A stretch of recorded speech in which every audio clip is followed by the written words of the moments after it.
So let's change subjects because we brought up Peter Zeihan. I am interested in what drew you to his books. How did you find him, and why are you recommending to your friends that they should read his book? Great question.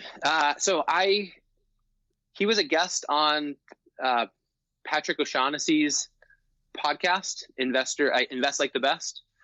And it was a message that I just said, it's so contrary to everything I had heard. It was a message of American exceptionalism, but based on geography. And essentially says that the American farmland in the middle of the country is the greatest farmland in the world. And it's overlaid perfectly with the best navigable river system in the world.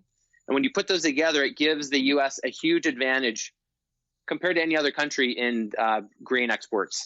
And so he just sort of says fundamentally the U.S.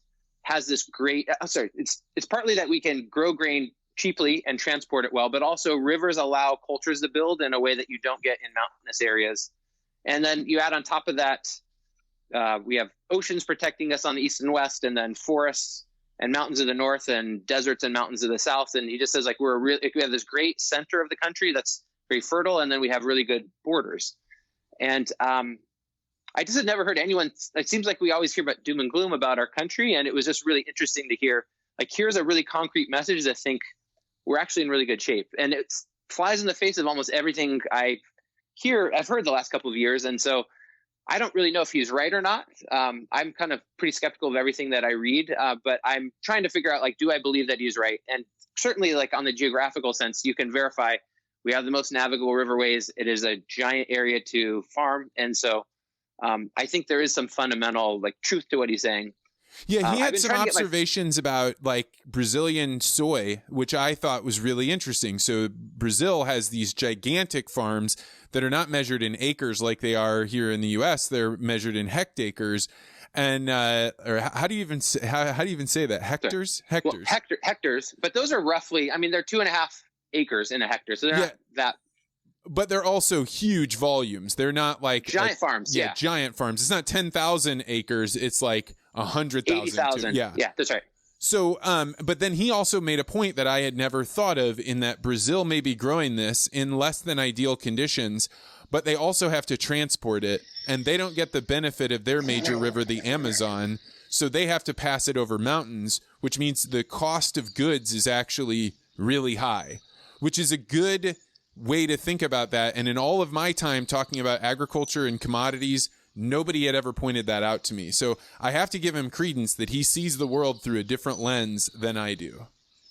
Yeah, and it's interesting. He says one of the other areas he really talks about has a lot of great potential is Argentina, and that's because they have the great farmland and they have this great river system also. And actually, he says in his newest book that some of the crops in Brazil are now going to Argentina and then coming out the rivers in Argentina, and that's cheaper than the overland driving route that they've taken in the past for certain areas. So in any case, you've enjoyed his content, but what makes you say, out of all the things you've read and all the things people could be paying attention to, you've been recommending to your friends that they read this book? Why? What's going on right now that makes you think that this is the time to read a Peter Zeihan book? Oh, this is not about it right now. This is a book about the next 50 years.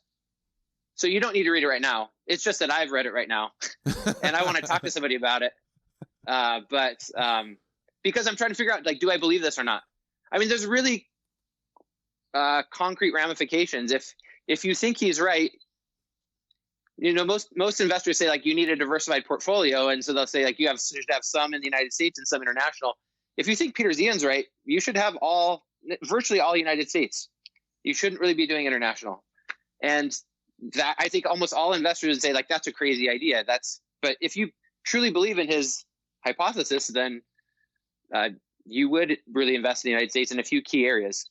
You know, it strikes me as when I talk with people from other parts of the country, or other parts of the world rather, they view the United States as teetering on the brink of, everybody knows that they're just going to get shut out of the world economy. Everybody just knows that. And I try and talk with them about like, hey, you know that a lot of the food of the world gets grown in the United States and we are a net exporter and food's really important. It's not in their calculation for how they think the order of the future is going to be. And it's something that strikes me that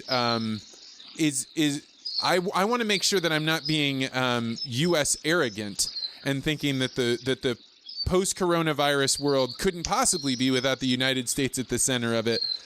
So I don't know. Like it's really enticing to hear Ziehan talk this way, but it also makes me wonder if I'm becoming arrogant because of it. Yeah, I agree. It makes me worried that it's news that I want to hear in a way, right? Like I want to hear my country's going to do really well. And he goes so far as to say, like, we almost can't screw it up, right? I mean, and that's, well, it's nice to hear if it's true, but if it's not true, you definitely don't want to hear that message. Yeah, that's right. So that's why I'm trying to figure out, like, do I really believe this or not?